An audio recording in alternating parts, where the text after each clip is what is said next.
guy. I'd say that we want to talk Hornets and Lakers with you. Anthony Davis doing a little bit of everything. The block is hot early on, Jalen. Absolutely, and this is what they're going to need the entire season from Anthony Davis. Not only terrific offensive play, but his defensive prowess. He has to be in the conversation for Defensive Player of the Year. Third quarter, Davis keeps it going. They just keep feeding the beast. Quinn Cook feeds it to him with the dunk on the other end. He had 29 points and 14 rebounds on the night, fourth quarter, because let's be honest, it's not a Lakers highlight without a little LeBron from distance.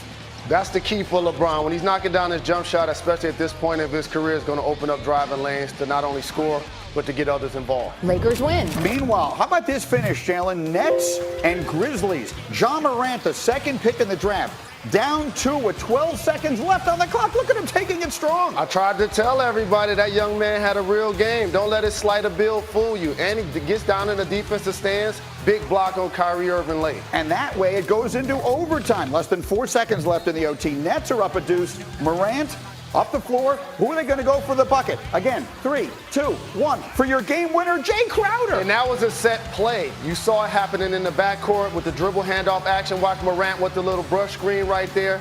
Crowder steps up, knocks it down. Morant had 30 Memphis wins. How about Warriors and Thunder? Wow, was that a matchup a year ago? First quarter, Terrence Ferguson couldn't buy a bucket the first 2 games. It's very symbolic of this Warriors defense that he's able to finally get one to go. AL, at halftime, it was 70-37. It certainly was. They were beating the brakes off of the Golden State Warriors. I did not recognize this basketball team wearing that color. They were beating the brakes off them largely because of Dennis Schroeder as well. If you're looking for a bright spot in OKC, he certainly was one of them. As you mentioned, a 33-point lead for the Thunder. The tied for the second largest halftime deficit in the last 25 seasons. Third quarter we go. You can see the frustrations in particular here from D'Angelo Russell. Got to be professional, young fella. Take your beating like a man. You got the big deal this offseason. Come and make a difference. It ain't the ref's fault. His second career ejection. The Warriors get blown out again, and Draymond Green is coming for some throats. The reality is we suck right now. And, hopefully we'll get better. We'll continue working at it and try to get better, but we're just not that good right now.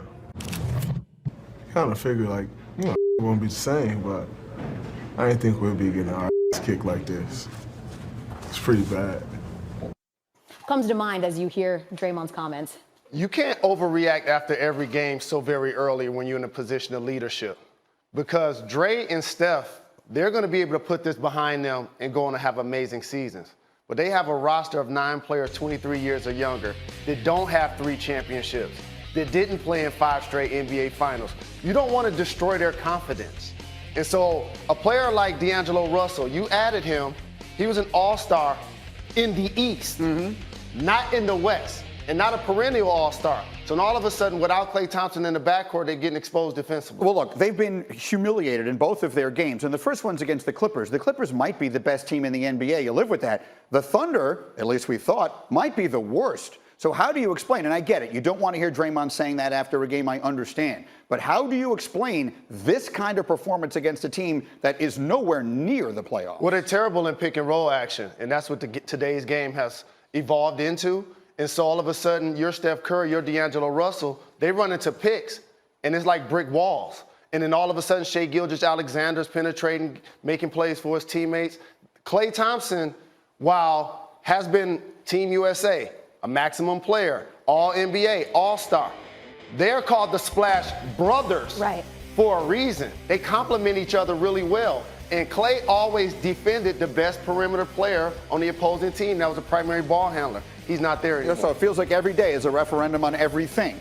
A big topic of conversation before the season. Will the Warriors make the playoffs through 2 games? What do you think is the answer to that? If Steph Curry is who I think he is, I say, yes, they get into the playoffs. I'm not going to overreact just yet. Who do you think he is, Michael Jordan? well, he did something that Jordan has never done. That's been the unanimous MVP of the league. Yeah, but that's because they make ridiculous rules. Hey, I'm just saying. Ridiculous people. Yeah.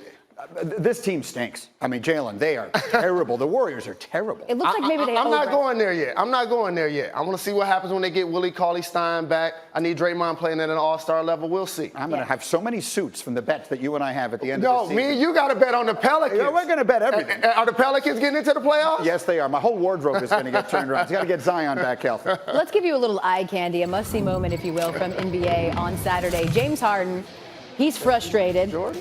And a self-inflicted wound there. He slams the ball right in his own face, Jalen.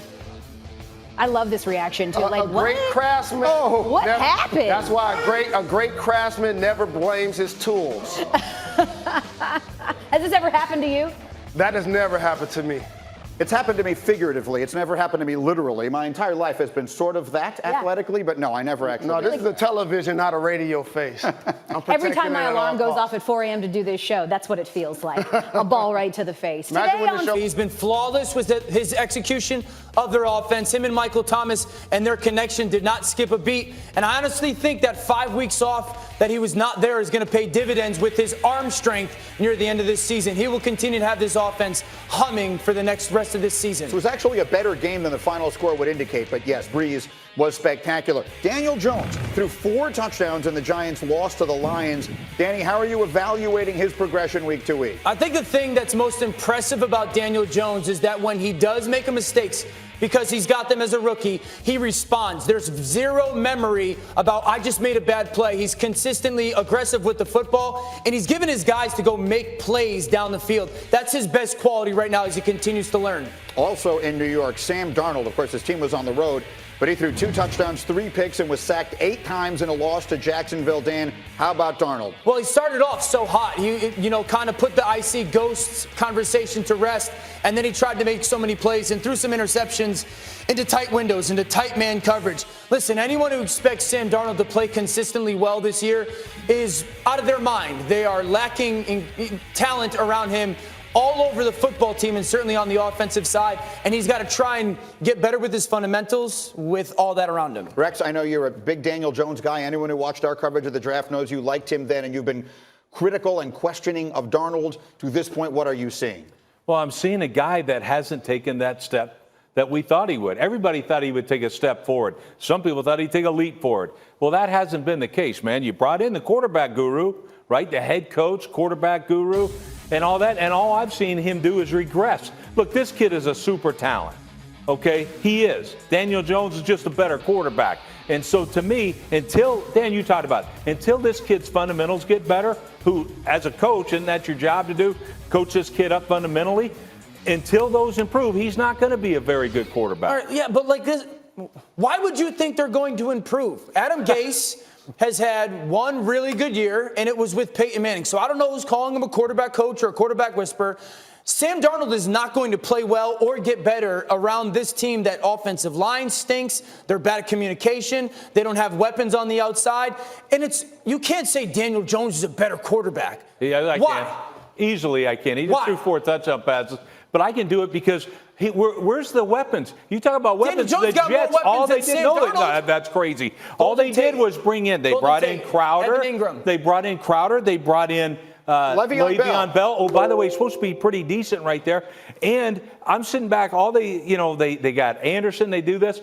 They're playing without Shepard. They played without Golden Tate for most of the year, and Saquon Barkley. So how can I say it? Easily. I'll say it this year. I'll say it next year. In the next 10 years, this kid's a legit quarterback. You think the Jets have more talent on offense than the Giants do? No, I don't think any of them. I think they both lack talent. Okay. The one you just make, all we do is alibi for this team. That's all the hell we do. I have to agree. And the Giants, we don't. The New York Jets look like a terribly coached football team. This is a team that was humiliated on Monday Night Football, needed to come out with fire in their bellies yesterday, and their defense laid down on the opening drive. Gardner Minshew went right through them like a hot knife through butter. And I said a few weeks ago, if you just watched Darnold and Dak Prescott play at the same time, you would have said Darnold was better. Yesterday, no one would have taken Sam Darnold over Gardner Minshew, who made the Jet defense look terrible yesterday. The Jets look unprepared. Their offensive line is a joke. Their game plan is a joke. Their acquisition of Le'Veon Bell is looking terrible because the coach doesn't look like he has any idea how to use him. And I'll tell you what, we had a one-and-done coach in the National Football League last year. I believe we are very well on our way to the other if the ownership is paying any attention to what's going on right now. Adam Gase has been a disaster thus far for the Jets. Completely agree, and I expected it, and I would say this for both quarterbacks.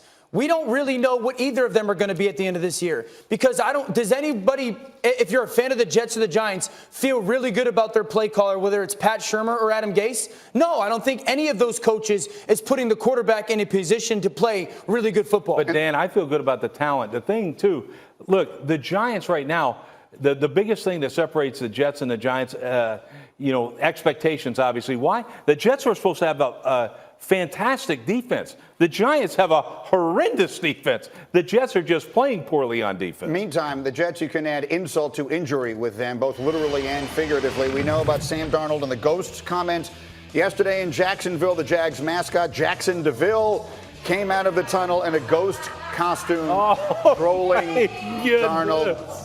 You know what? That is low on the Jets' list of concerns, and it should be. But I'm sure Adam Gase will complain about it loudly in the media today. Let's talk about literally